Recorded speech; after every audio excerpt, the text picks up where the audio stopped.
Salud amigos, tripulantes de nuestra querida, contaminada y única nave espacial. La misma que, desde la última vez que nos vimos por estos medios, ha dado otra vuelta sobre su eje imaginario y, por supuesto, sigue generando acontecimientos en pleno desarrollo. Los acontecimientos hoy tienen señales cruzadas provenientes de Washington. Por un lado, se involucran cada vez más en todos los teatros de operaciones habidos y por haber, como corresponde a una potencia que ha pasado por la Guerra Fría y que no quiere perder zonas de influencias. Y por el otro, se habla de reducir la cantidad de efectivos militares porque la economía no está para ese tipo de aventuras.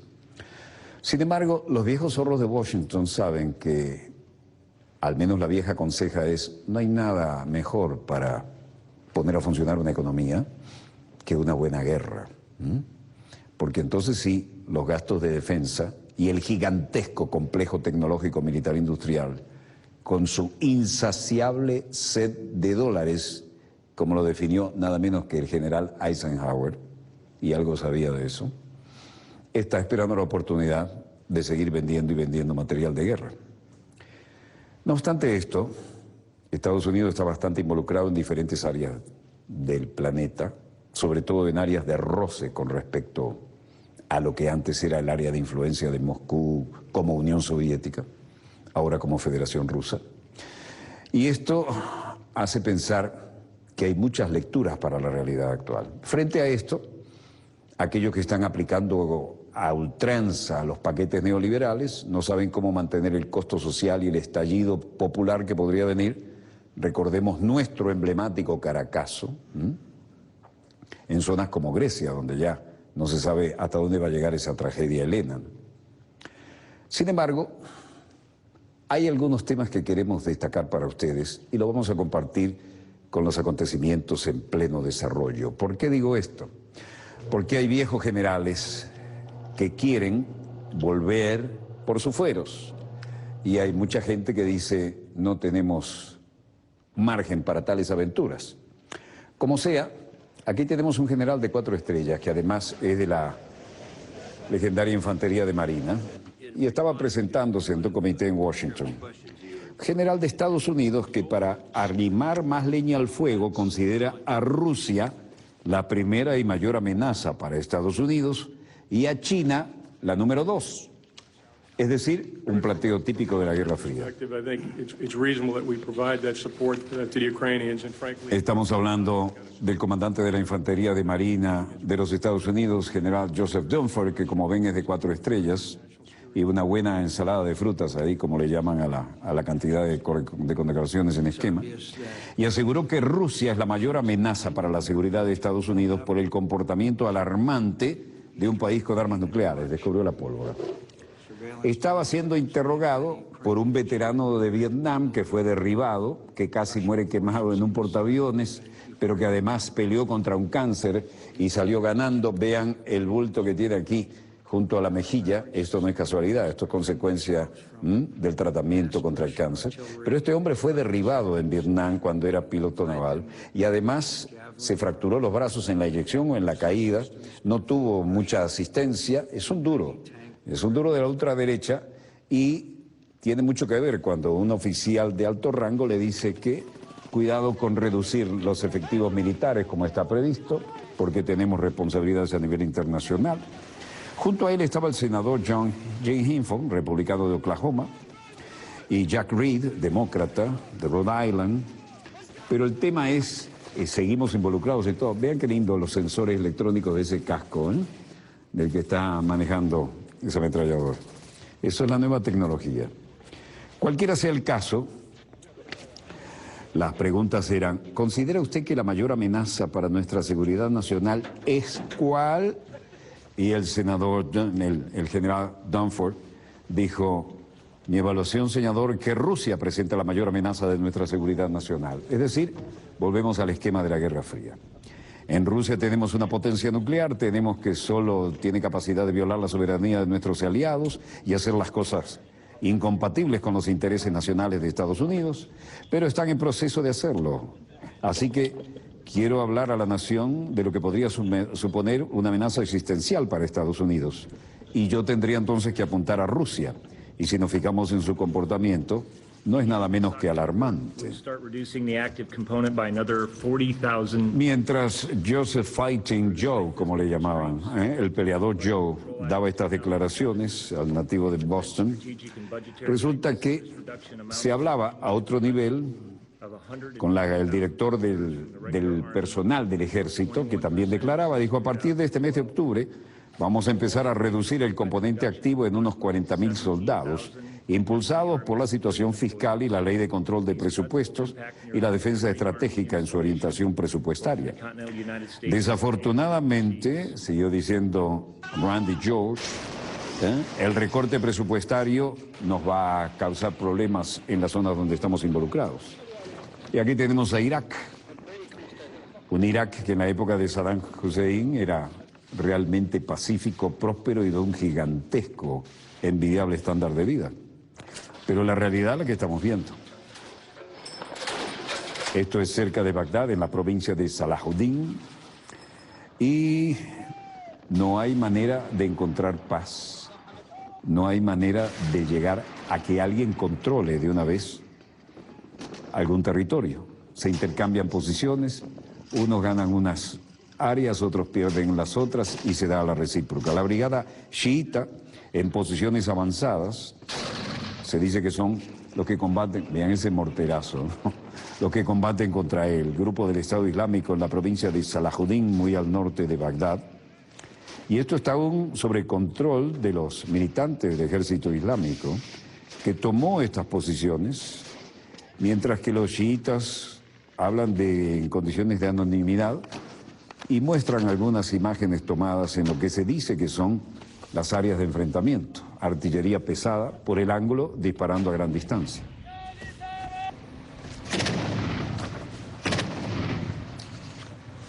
Los combatientes de la brigada de paz chiitas avanzaron hacia posiciones en poder del grupo del Estado Islámico en la provincia de Salahuddin, al norte de Bagdad. Un combatiente bajo condición de anonimato dijo que su grupo fue capaz de volver a tomar pequeñas aldeas y distritos que habían sido incautadas por los militantes. Aclaremos que yo he estado 2 veces en Irak, de sur a norte hasta la frontera con Turquía, y todo es tan plano y tan seco como lo ven aquí, pese a que hay zonas que son verdaderos oasis. Entonces es muy difícil esconderse, no hay zonas donde jugar con tácticas que no sean la de contacto directo y avanzar, por lo que generalmente son planicies, ¿no? Un combatiente chiita que habló bajo condición de anonimato dijo que volvieron a tomar pequeñas aldeas y distritos, como le dijimos. Pero en zonas liberadas, que son parte de la provincia de Salahuddin, que son como a 50 kilómetros al norte de Bagdad, las hermosas ciudades que se habían ido desarrollando allí están en este estado. Y aquel país que tenía un estándar de vida y una capacidad de consumo envidiable ahora vive en esta ruina. Por supuesto, había que sacar a Saddam Hussein, ¿no? Que cuando compraba armas a las potencias occidentales era bueno y cuando decidieron ya no es bueno, acabaron con él, pero también acabaron con el orden y la ley en ese país. La situación no es mejor en Kabul y en Afganistán. Allí el general Rahman Rahimi de la policía de Kabul decía: nuevo ataque terrorista, nueva situación difícil de controlar porque fue un ataque suicida con un vehículo cargado de explosivos y dirigido contra otros vehículos. Afortunadamente, varios de estos vehículos involucrados estaban blindados y solo una persona en el interior de un vehículo resultó herido y otro civil resultó levemente herido. Mientras tanto, el representante por Arizona, McCain, del que hablábamos, ex piloto de combate derribado en Vietnam, en el Congreso de Estados Unidos decía: en Ucrania es obvio que los rusos continúan su escalada militar. Yo estuve en el este de Ucrania y vi el video de vigilancia que fue hecho por los ucranianos que muestra la acumulación gradual de las fuerzas rusas dentro de Ucrania. ¿Y cree usted que debemos dar a los ucranianos un sistema de baterías para defenderse de ataques de artillería y cohetes rusos? ¿Debemos proporcionarles misiles del tipo jabalina o misiles antitanque para derrotar a los tanques rusos T-90?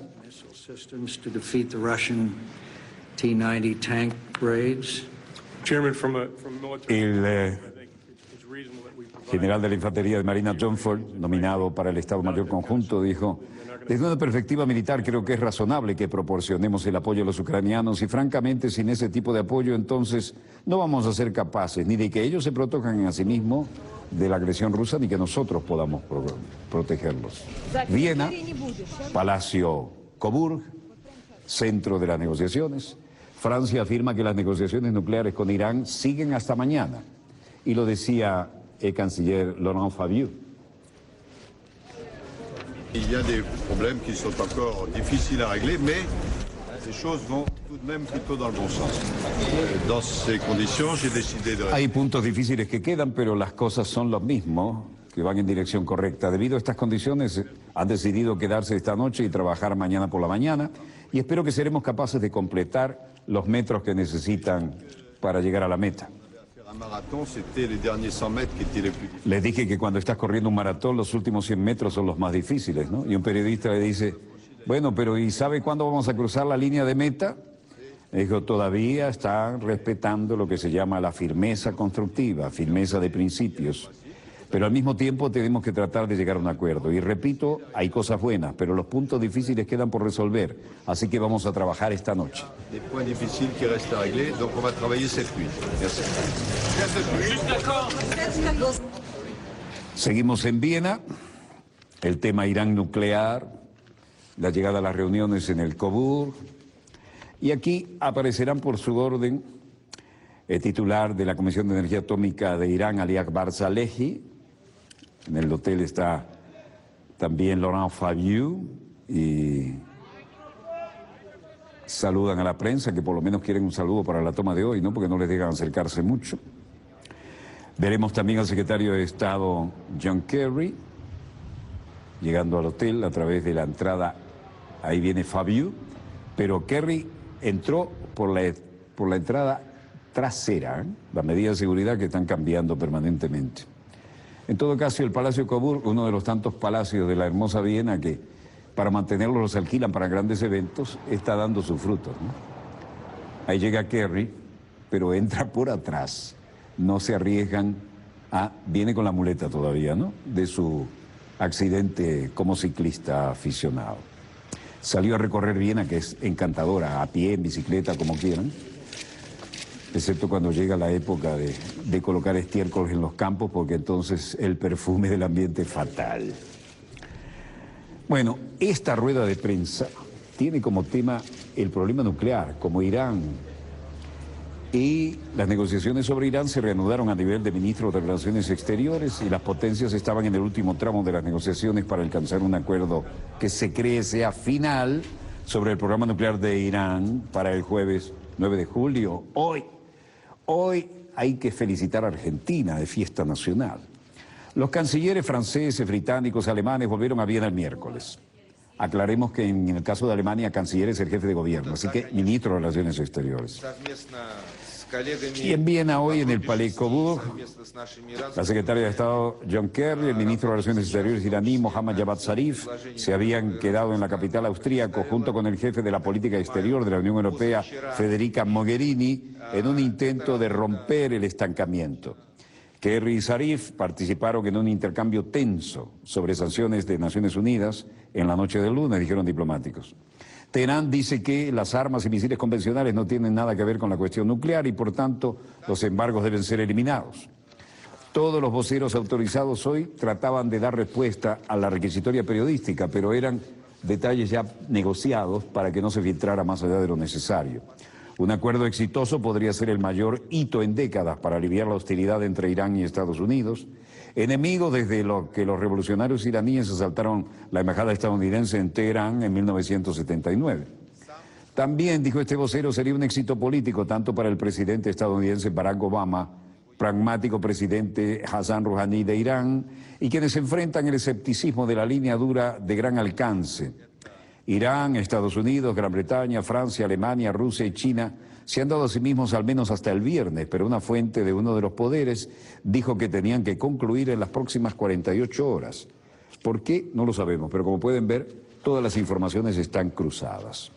Mientras tanto, Estados Unidos y la Unión Europea presionan para que se concrete el acuerdo nuclear con Irán antes de que se acaben los plazos.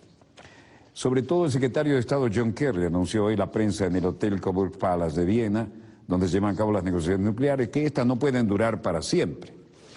Y por lo que respecta al gran canciller, porque este es el de mayor cantidad de horas de vuelo en el mundo, el canciller Sergei Lavrov, y hablaban también con el vicecanciller Sergei Ryabkov.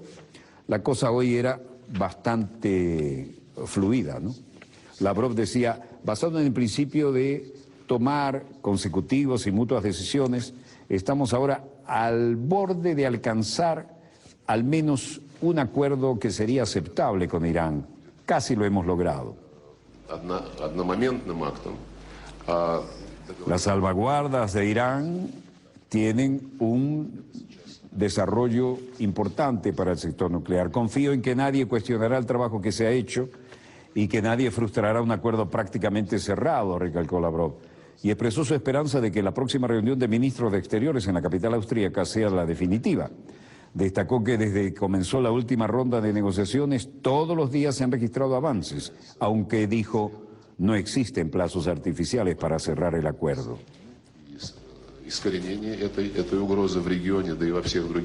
Lo importante es la calidad del acuerdo que debe garantizar el régimen de no proliferación de las armas nucleares y los legítimos derechos del pueblo iraní, así como, desde luego, la seguridad de todos los países en la región, recalcó Lavrov. Rusia, agregó, considera que el levantamiento del embargo de armas a Irán debe ser uno de los primeros pasos en la eliminación de las sanciones internacionales contra Teherán. Irán es partidario consecuente de la lucha contra el Estado Islámico y el levantamiento del embargo le ayudará a aumentar su efectividad en la lucha contra el terrorismo. Así lo enfatizó Lavrov. Y el presidente ruso Vladimir Putin tiene previsto un encuentro con su homólogo iraní durante las reuniones de Ufa, además de que la reunión de los BRICS, esta ciudad acoge una cumbre de la Organización de Cooperación de Shanghái, la OCS, a la que aspira a ingresar Irán y que mañana celebrará su reunión plenaria. Actualmente, volvió a decir Lavrov, nos acercamos a un acuerdo definitivo global y no provisional. Mientras tanto, en la capital rusa, vean qué encuentro. Vladimir Vladimirovich Putin y el presidente iraní Hassan Rouhani. Algo del más alto nivel. Discretamente, Vladimir Vladimirovich Putin realiza su política mientras pone a Lavrov en el candelero desgastante, que para Lavrov, que es el más veterano de los cancilleres, no significa tal desgaste, pero para los otros sí, en Viena. Y después de esta reunión y esta oportunidad de fotos, el presidente de Rusia, Vladimir Putin, dijo, en general, tenemos que estar contentos de cómo nuestras relaciones están progresando.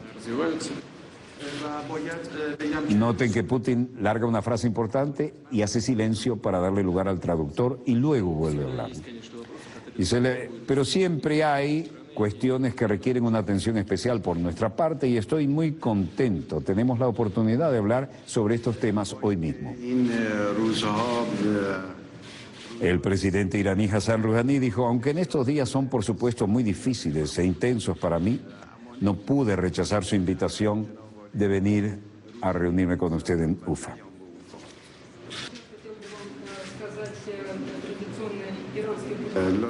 Dijo, yo también le debo dar gracias por todos sus esfuerzos hacia el avance del programa de los 5+1 y las conversaciones de esa agenda, así como por los esfuerzos personales de su canciller, el señor Lavrov, en ese sentido.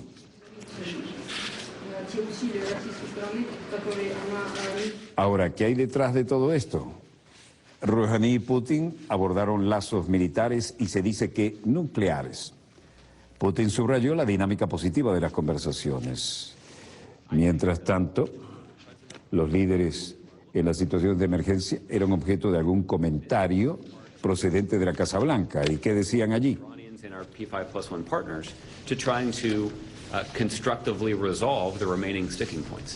Hemos seguido las instrucciones que nos han dado en el gobierno y vemos con atención todo lo que se está desarrollando en esta materia, en las relaciones este-oeste y también en lo que tiene que ver con las zonas de roce que hay entre los intereses de Occidente y los de Oriente. Pero en cualquier caso, esperamos, no sin cierta impaciencia, que haya resultados concretos. Hay una agenda clara que se han comprometido a seguir las potencias involucradas y desde luego observamos con preocupación cuando las cosas no van de acuerdo a lo que se ha prometido y lo que está establecido en las agendas previamente negociadas. Sin embargo, se ha hablado de que el BRICS podría rechazar una solución militar para Ucrania. Y ese es el bloque de países BRICS de Brasil, Rusia, la India, China y Sudáfrica, que han expresado este jueves su rechazo a una intervención militar para resolver la crisis ucraniana. Reiteramos nuestra profunda inquietud por la situación de Ucrania y subrayamos que el conflicto no tiene una solución militar. Bueno, y hablando precisamente de la cumbre, aquí Xi Jinping, junto con, vean, la presidenta brasileña que está como remozada, presidente Vladimir Putin, todos los grandes pesos pesados de la MUD. Uno de nuestros logros más importantes es el lanzamiento de la piscina de reservas de divisa, ¿no? El gran fondo de reservas de divisa y el Banco Nuevo de Desarrollo. Nuestros países han completado con éxito los procedimientos de ratificación del lanzamiento. Y luego dijo, la reserva de divisas son 100.000 millones de dólares en el capital. Nos dará la oportunidad de reaccionar a los movimientos de los mercados financieros de manera oportuna y adecuada si fuera necesario.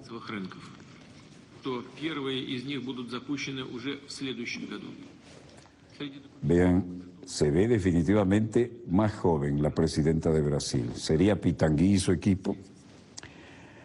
Bueno, Narendra Modi dijo cuando le tocó hablar allí, de la India, la otra gran potencia nuclear imparable y emergente. La estrategia de cooperación económica BRICS es un hito en la revolución y en la evolución, deberíamos decir, del BRICS. Contiene diversas iniciativas sociales y estoy muy feliz de que las propuestas de la India, que hicimos en la cumbre en Fortaleza, en Brasil, están incluidos en esta estrategia. Luego habló en mandarín el presidente chino Xi Jinping y dijo: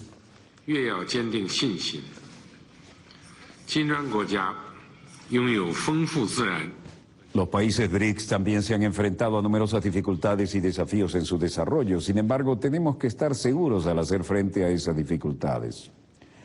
Los países BRICS tienen abundantes recursos naturales y humanos y los grandes mercados nacionales. Esto es un alto potencial para el desarrollo y para lograr la influencia política. Luego le tocó el turno, y habló en inglés, al presidente sudafricano Jacob Zuma y dijo: hemos sido testigos de un crecimiento impresionante, indicativo de integración continua de nuestras economías. Tanto Sudáfrica y el continente africano se han beneficiado de nuestra cooperación económica y con nuestros socios del BRICS en nuestro intercambio. Meus amigos, está em negociação na ONU uma nova agenda do desenvolvimento. Dilma Rousseff dijo: mis amigos, vamos a poner en marcha un nuevo ciclo de cooperación mundial y las iniciativas desarrolladas por los países del BRICS jugarán un papel decisivo en el establecimiento de nuevas relaciones internacionales, pero constructivas. Y eso es lo que nos lleva a cumplir con las razones por las cuales se tomó esta iniciativa y hemos creado esta organización. Sin embargo, el canciller iraní Mohammad Javad Zarif anunció el martes que no participaría en la séptima cumbre del bloque del BRICS.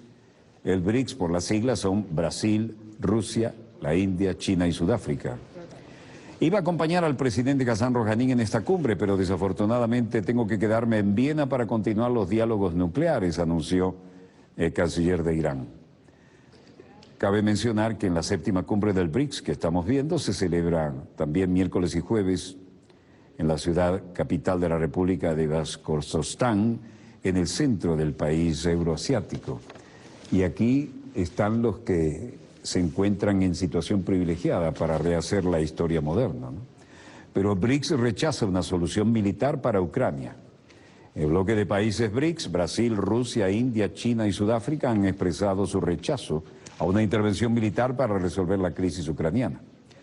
Y dijeron: reiteramos nuestra profunda inquietud por la situación en Ucrania y subrayamos que el conflicto no tiene una solución militar. No puede haber una solución militar. Así cita la declaración final de la séptima cumbre, abogando por un diálogo político inclusivo y para resolver la crisis de Ucrania. Reiteramos nuestra profunda inquietud por la situación en Ucrania y subrayamos que el conflicto no va a tener una solución militar, lo dijeron una y otra vez.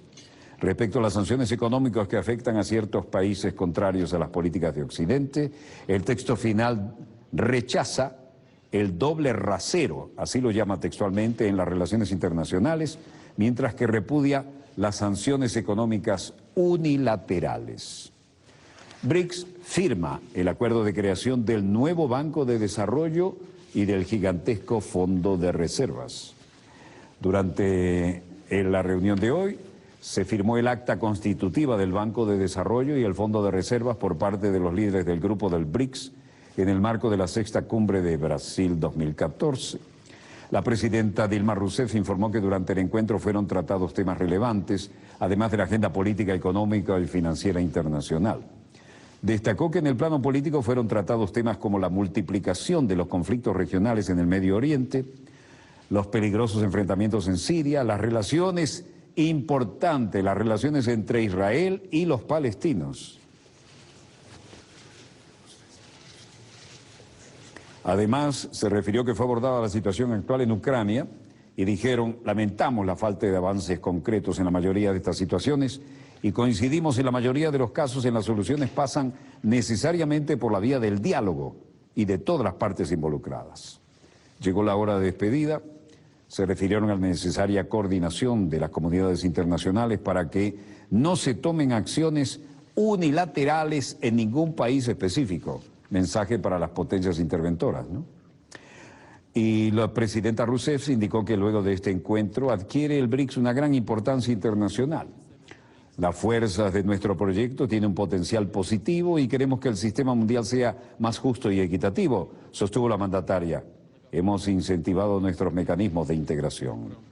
El nuevo banco tendrá un capital autorizado de $100.000 millones y un capital suscrito inicialmente de $50.000 millones distribuidos entre sus miembros fundadores. Y Vladimir Putin decía: hemos discutido en detalle la situación de la economía global, estamos preocupados por la inestabilidad del mercado de alta volatilidad de los precios del petróleo y las materias primas, la acumulación de la deuda soberana por una serie de países grandes. Todos estos desequilibrios estructurales impactan directamente en la dinámica de crecimiento de nuestras economías. En estas condiciones, los países BRICS tienen la intención de utilizar activamente sus propios recursos y también los recursos internos para el desarrollo.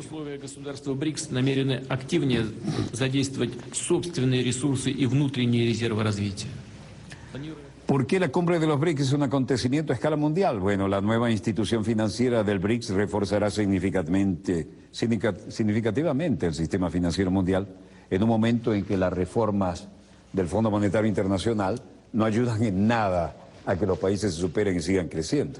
Y estos han decidido, potencias per se, tocar la melodía de otra manera y con sus propios instrumentos. Y no hay duda que lo están logrando. Así que el BRICS tiene mucho que decir y ciertamente lo vamos a oír fuerte y claro. No veo nada en este momento en los... Sí, estoy viendo la noche frente al Palacio de Gobierno de Grecia en la Plaza Sintagma, que está raramente muy tranquila. ¿Vamos a mostrarla, señor director? Ahí la tienen. Cuando decimos acontecimientos en pleno desarrollo, es que son en pleno desarrollo. Esto es lo que está ocurriendo en este momento en la capital griega. Breve corte y volvemos con más acontecimientos en pleno desarrollo. No se vayan, ya volvemos.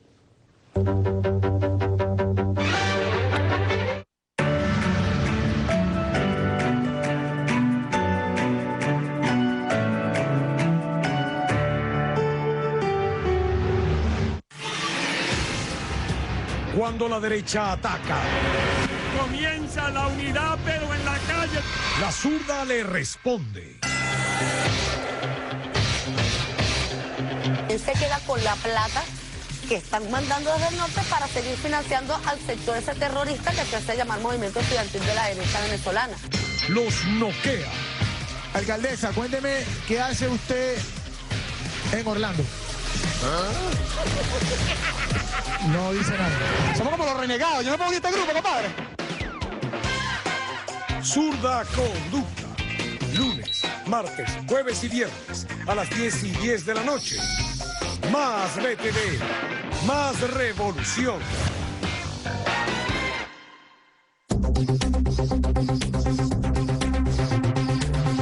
En el Metro de Caracas continuamos modernizando la vía férrea para ofrecerte más seguridad y confort. Por esta razón, desde el 17 hasta el 24 de julio, no habrá paso de trenes por las estaciones Ruiz Pineda, Las Adjuntas, Caricuao y Zoológico de Línea 2. 50 unidades de Metrobús serán habilitadas para cubrir las zonas restringidas. Toma tus previsiones. Desde hace 58 años, Seguros Horizonte respalda a los hombres y mujeres que resguardan nuestra soberanía. Con esta experiencia ofrecemos a toda la población pólizas en diversos ramos. Seguros Horizonte siempre me ha acompañado en los buenos y malos momentos. Son excelentes en atención y justos con el asegurado. Seguros Horizonte, Seguros Socialista hacia la patria grande.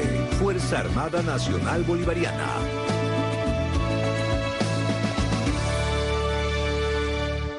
Mi hijo me invitó de vacaciones con mis nietos al exterior, pero no tengo pasaporte. El 0800 SAIME 00 es un servicio gratuito de orientación al usuario en trámites de identificación. Podrá solicitar citas de cédulas y pasaportes electrónicos, ubicar rutas de cedulación y consultar el estado de tus trámites y solicitudes. Ahora es más fácil y transparente. El 0800 SAIME 00 es otro logro de la revolución. Desde el 1 y hasta el 31 de julio, las máximas autoridades y funcionarios que ejercen cargos de alto nivel o de confianza en los órganos y entes del Poder Público Nacional, estatal y municipal tienen plazo para realizar la actualización anual de su declaración jurada de patrimonio a través de www.cgr.gov.be. Cumple con esta disposición y evita las sanciones contempladas en la Ley contra la Corrupción.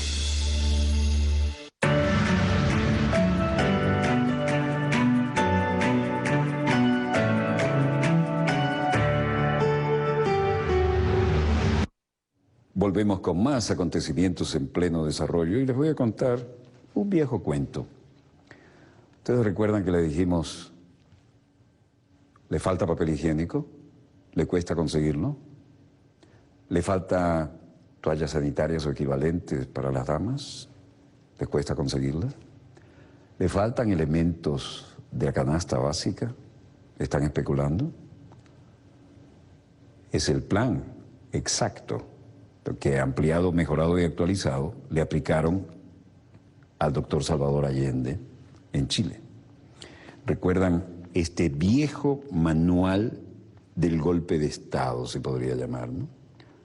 Este es del año 72, editado en papel periódico, cuando pudieron perforar, traducir y dar a conocer los documentos secretos de la ITT transnacional estadounidense, que como tantas otras sirvieron de tapadera para el golpe de Estado contra el presidente democráticamente electo Salvador Allende.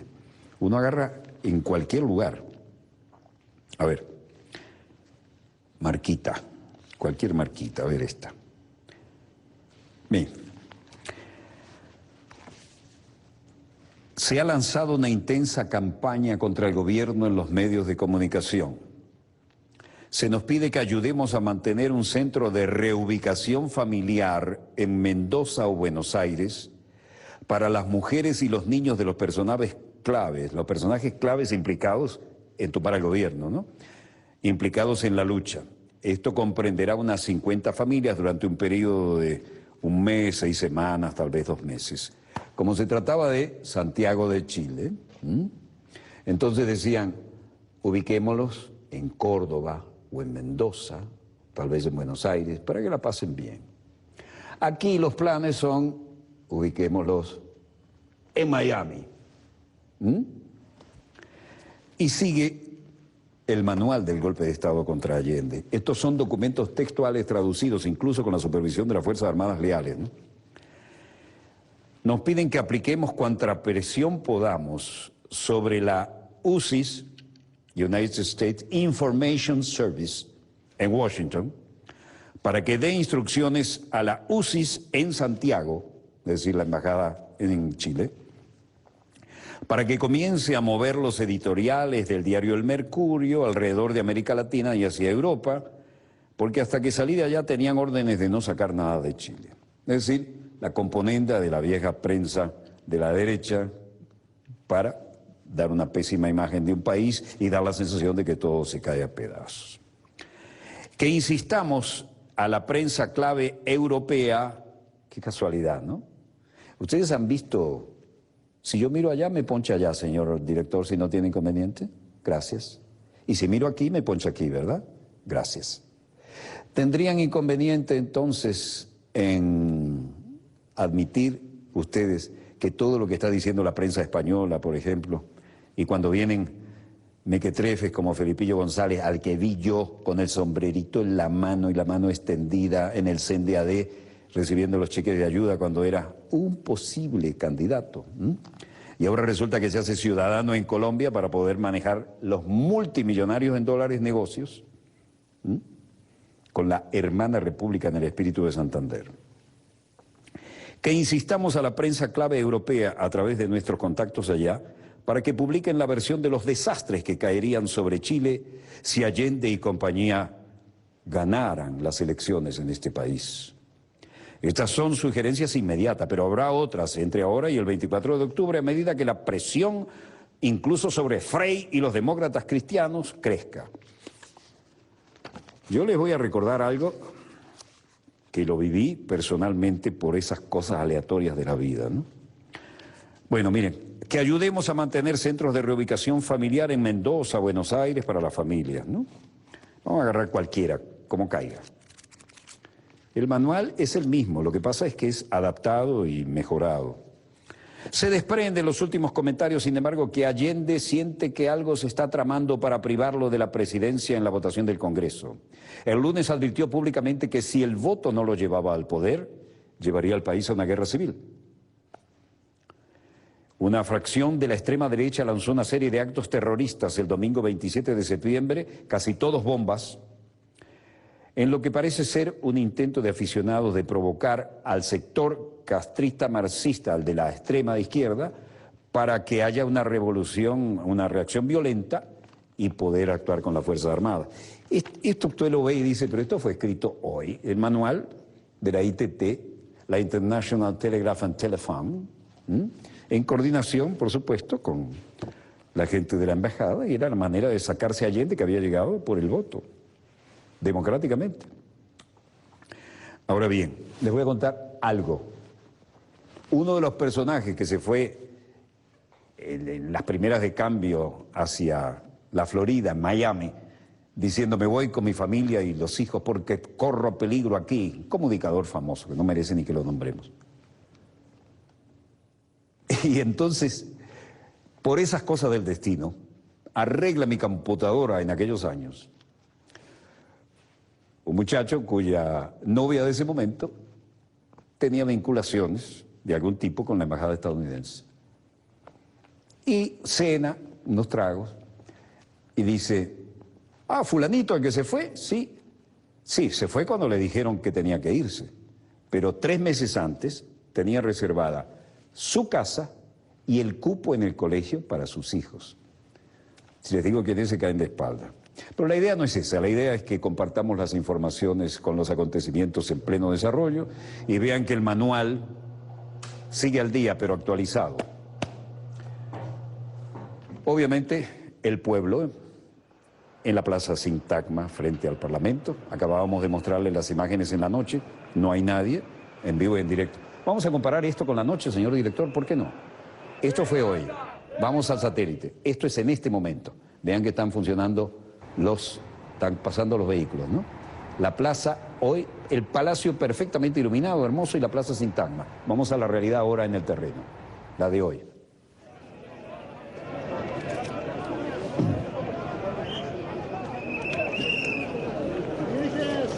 La gente sale a protestar por el paquetazo neoliberal. Mijalis Narkach, 18 años, estudiante.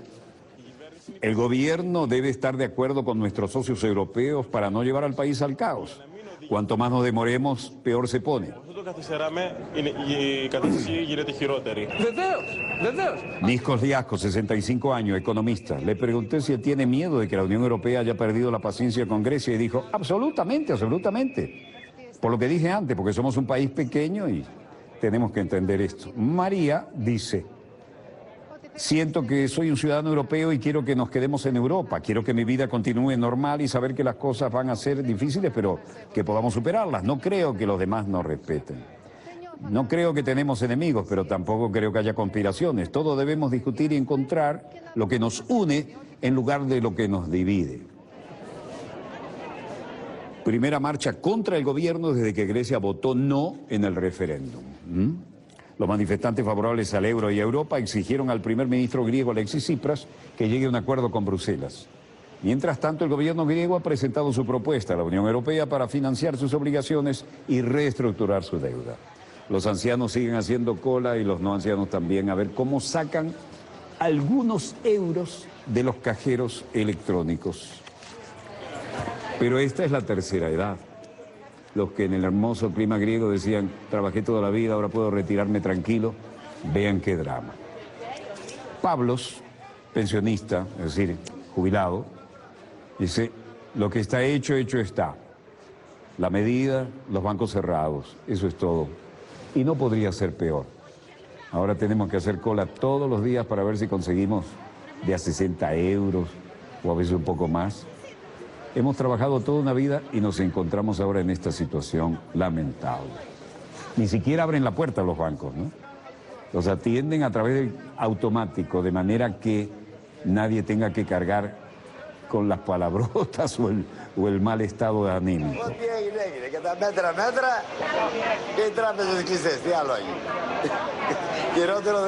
Se lo tomó con filosofía, lo hecho, hecho está. Tengo miedo de lo que sucederá si no conseguimos un acuerdo. Tengo miedo de esto, literalmente miedo. Y espero que podamos encontrar una solución, decía Atanasio. Alexandro dice, no me puedo imaginar que estaremos aislados del resto de Europa. Esto sería trágico. Angeliki dice, esperamos que todas las partes lleguen a un acuerdo para que podamos tener un futuro mejor, para que podamos llegar a nuestro dinero, porque ellos son la celebración, ya es suficiente. Caterina dice, no hay nada más que decir. He estado en 10 bancos, vergüenza para ellos. Tomamos el dinero de Europa sin ellos, dice este hombre. ¿Cómo van a decir eso?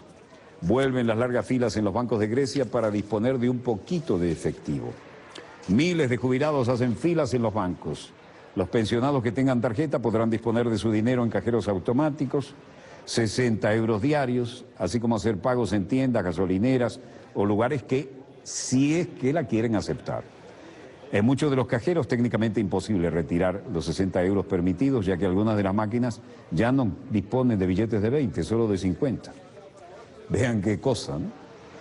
Sin embargo, la presidenta de la Asociación de Bancos Griegos, Luca Katseli, afirmó hoy en la noche que la cadena pública de televisión le dijo que los cajeros automáticos disponen de efectivos suficientes hasta el lunes por la noche. ¿Qué pasa a nivel gobierno? Ministro griego de Defensa, Panos Kamenos. Los reporteros le dicen, ¿habrá un acuerdo? Bueno, vamos a hacer todo lo posible.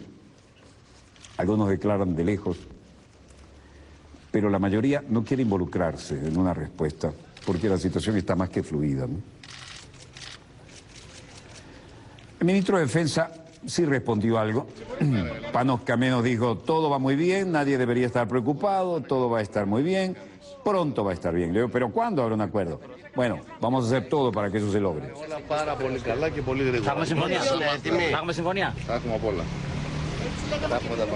Luego, la ministra griega de Energía, el ministro Panagiotis Lafazanis, sale, miren quién está aquí, Tsipras no dijo nada. Pero el ministro de Energía, Panagiotis Lafazanis, dijo: señoras y señores, es obvio que Grecia tiene como objetivo afianzar un acuerdo lo más pronto con las instituciones.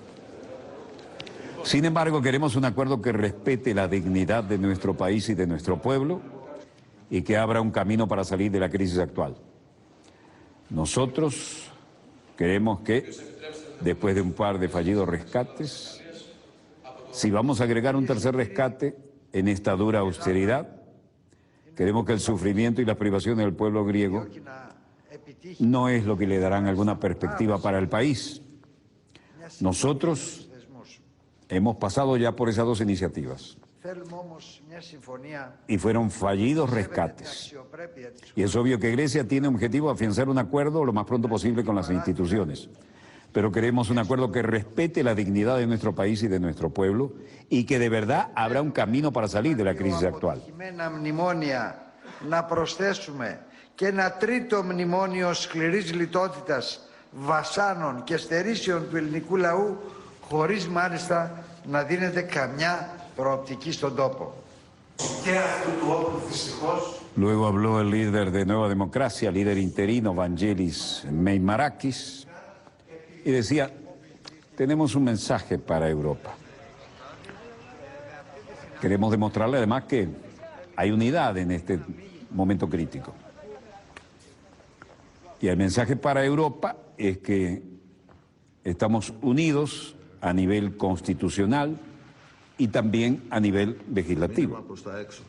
Y que avanzamos para apoyar la opinión de que la línea roja es que Grecia permanezca en el euro y en la zona euro. Los procedimientos legislativos para estas cuestiones, que son no temas personales, no deben ser discutidos en ausencia del pueblo griego.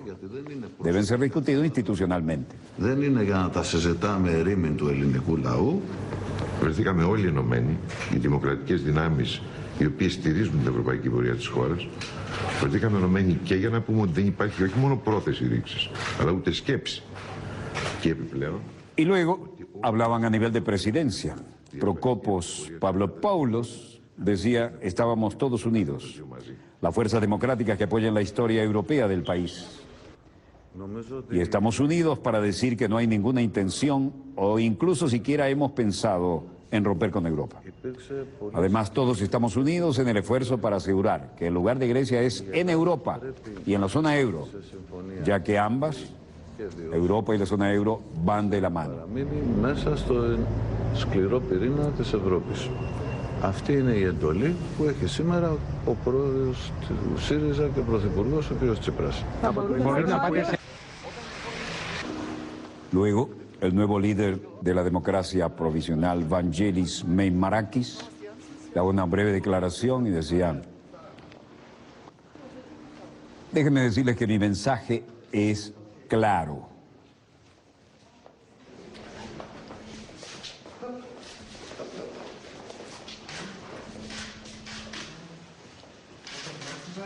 Saludo institucional, ámbito de la Unión Europea, y habla a nombre de Grecia. Nuevo líder de la democracia provisional, Vangelis Meimarakis. Well, firstly, the realistic proposal from Greece will have to be matched by an... Creo que tenemos un mensaje claro. La propuesta de Grecia debe ser lograr un acuerdo justo y viable con el fin de permanecer en el centro de Europa. Este es el mandato del presidente de Syriza y del primer ministro, se refería a Alexis Tsipras. El presidente de los conservadores afirma que apoyará a Tsipras si logra un acuerdo justo. El presidente interino del Partido Conservador Griego Nueva Democracia, Vangelis Meimarakis, dijo: Grecia tiene que llegar a un acuerdo justo y viable para permanecer en el centro de Europa y este es el mandato de Tsipras. Destacó que Tsipras debe llegar al gran sí para que Grecia permanezca en el euro y continúen las negociaciones con las instituciones europeas. Meimarakis, que formó parte de la reunión de líderes de la oposición que el lunes dio a Tsipras el mandato de volver a Bruselas para reiniciar las conversaciones y lograr un pacto que mantenga a Grecia en el euro, rehusó ayer reunirse en privado con el primer ministro, así como hicieron otros partidos. Tras volver de Bruselas, Tsipras se entrevistó con Pavlopoulos y con los representantes del centrista Topotami y los socialdemócratas del PASOK para informarles sobre el estado de las negociaciones y cómo se había comprometido un encuentro el día anterior. Meimarakis señaló que pidió información institucional y señaló que la información institucional no es una entrevista privada con el primer ministro, por lo que instó a Tsipras a reunir de nuevo a los líderes de la oposición en un encuentro conjunto. En Luxemburgo,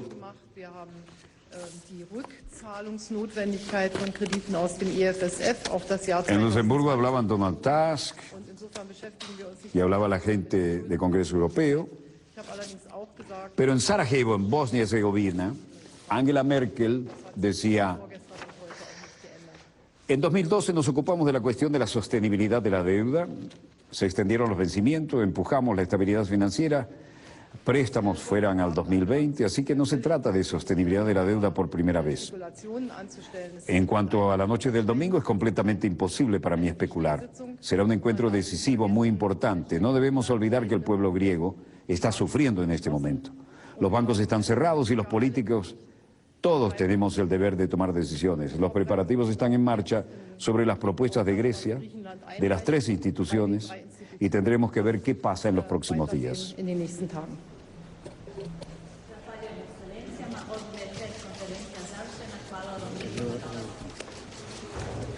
Bueno, la canciller alemana se negó a comentar las últimas propuestas del gobierno griego, que intenta llegar a un acuerdo con sus acreedores, la Unión Europea, Banco Central Europeo y el Fondo Monetario, a lo que él se refería, ¿no?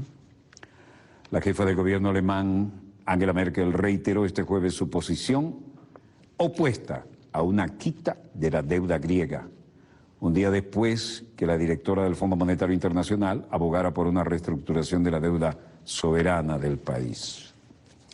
Mientras tanto, en Londres, mucho paro, mucha tranquilidad. Y el alcalde Boris Johnson decía: no hay duda que este será un día duro para nosotros, solo tenemos que ver cómo pasamos a través de él. Creo que los sindicatos fueron básicamente echando a perder una huelga grande durante mucho tiempo, vieron el tubo de la noche y como resultado de las elecciones se tomaron el tiempo. Y el primer presupuesto Tory en 19 años dijeron: vamos a tener una gran huelga. Creo que la fundamentación de ella es que no han puesto una oferta a sus miembros más amplios sindicales y por eso vamos al paro. Ahora, a esto se suma el hecho de que se usa mucho el transporte público, ¿no? Y los que están haciendo las combinaciones se ven a veces muy mal. El día fue, para hacer Londres, realmente agradable, se podía caminar, pero no todo el mundo tenía ni la más remota posibilidad de garantizarse un verdadero transporte al estilo usual, puntual. Caos en Londres con la huelga de 24 horas del metro y de los trenes. Estación Waterloo. El director gerente del Metro de Londres, Mike Brown, ha expresado sus disculpas por una huelga innecesaria. Los paros se decretaron tras la ruptura en las negociaciones de los sindicatos del metro londinense, por supuesto sobre salarios y condiciones de los trabajadores. La huelga se inició a última hora del miércoles y hasta primera hora del viernes y el servicio no recuperó la normalidad. Por su parte, el alcalde de la ciudad, Boris Johnson, ha pedido disculpas por los retrasos y la destrucción ocasionado y ha felicitado a los millones de londinenses que están haciendo un gran esfuerzo para llegar a su trabajo con los medios precarios disponibles de transporte y otros llevando sus maletas para ir a una estación o para lo que sea. Bueno, no hay duda de que este será un día duro para nosotros, solo tenemos que conseguir cómo terminarlo y movernos como podamos. Todo el mundo con una mochila o con una cartera. Inconvenience others because there's hundreds and hundreds and hundreds of thousands of people that are late for everything now. So I think it's pretty inconvenient for a lot of Londoners, but I think deben dejar de trabajar solo pensando en ello y dejar de incomodar a los demás. Creo que es bastante incómodo para muchos londinenses, pero ya sabes, tenemos un montón de gente que parece disfrutar de esta situación pese a todo. Los envidio, pero todos andamos con la bolsita al hombro y no ponemos transporte público. Una gestora de inversiones, Phil Berenhausen, había dicho hoy, creo que este es un viaje que normalmente en el metro, que vemos cerrado, me hubiera tocado unos 25 minutos. Pero ahora, con suerte, hacer mi recorrido habitual de casa al trabajo a casa, me va a llevar, con mucha suerte, 1 hora y media en vez de 25 minutos. Y los que podamos hacerlo por el río, bueno, mejor. Pero voy a tener que cancelar casi todas mis reuniones de hoy. Mi agenda está en veremos. Por lo tanto, parece que el día de hoy es un poco la cancelación de toda la agenda, incluso antes de haber comenzado. Verdadero caos en Londres con la huelga de 24 horas del metro y los trenes. Los paros se decretaron tras la ruptura en las negociaciones de los sindicatos del metro londinense sobre salarios y condiciones de los trabajadores. Y la huelga se inició a última hora del miércoles y hasta la primera hora del viernes el servicio no recuperará la normalidad. Lo único que funcionaba a la hora era el Big Bang. Y el Papa Francisco da un doble respaldo al amigo compañero Evo Morales y elogia las medidas de corte social del presidente boliviano. Pide diálogo en el conflicto que Bolivia mantiene con Chile por su salida al mar. Ese es el cariño de nuestra niñez y, por supuesto, del pueblo boliviano, de los movimientos populares. Para el Papa Francisco, un fuerte aplauso, el sombrero del Sao, típico de esta tierra cruceña. Les aseguro que para quienes hemos estado a los 4.000 y algo metros de La Paz, la cosa es difícil, ¿no? Pero pese a tener un solo pulmón para soportar los 4.000 metros de la altura de La Paz y una agenda frenética, no ha dejado de cumplir con toda su agenda el Papa. Pido que la Iglesia, y cito lo que dijo él, se postre ante Dios e implore perdón por los pecados pasados y presentes de sus hijos.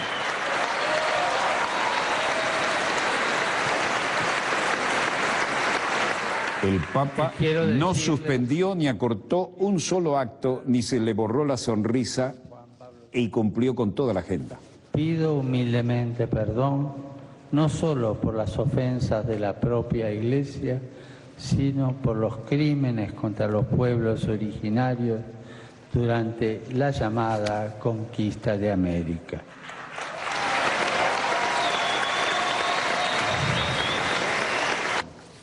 Necesitamos instaurar entre la tristeza, muy pueblo contra pueblo, y como vimos, que dignamente representa esa provincia. Abogó por una solución dialogada para resolver los viejos litigios que enfrentan Bolivia y Chile por la salida al Pacífico.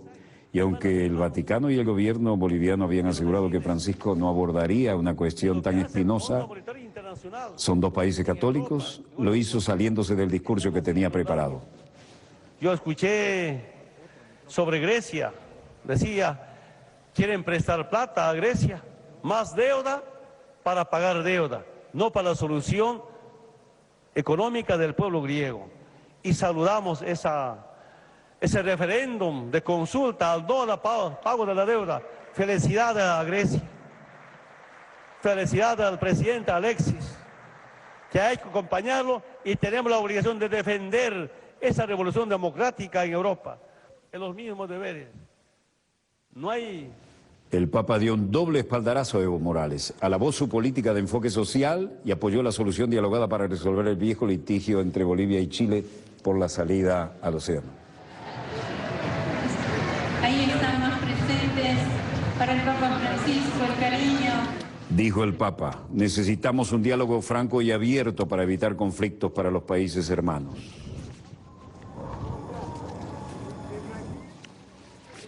Eso le cae bien a muchos si quieren oírlo, ¿no?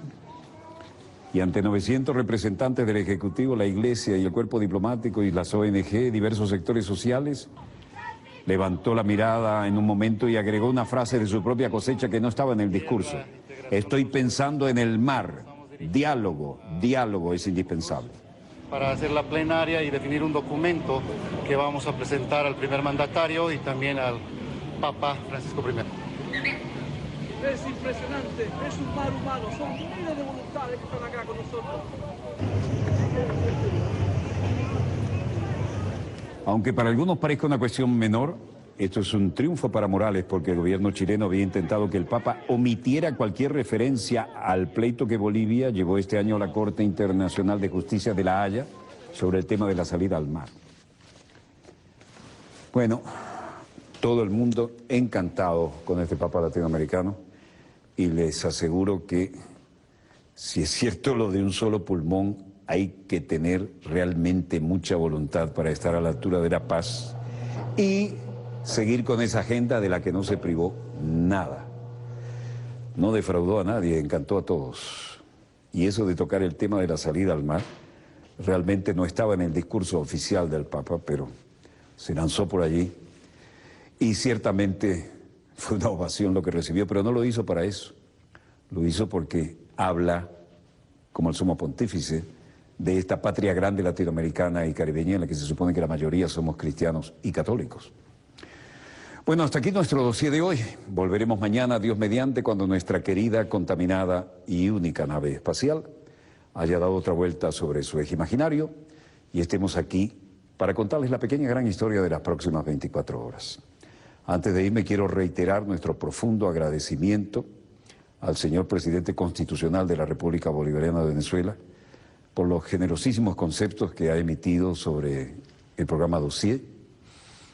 Procuraremos seguir siendo dignos de ese tipo de reconocimiento y cuente con eso porque estamos en el mismo lado de esta lucha en la guerra informativa.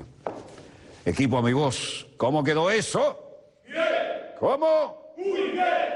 Disponga usted de las cámaras, señor director.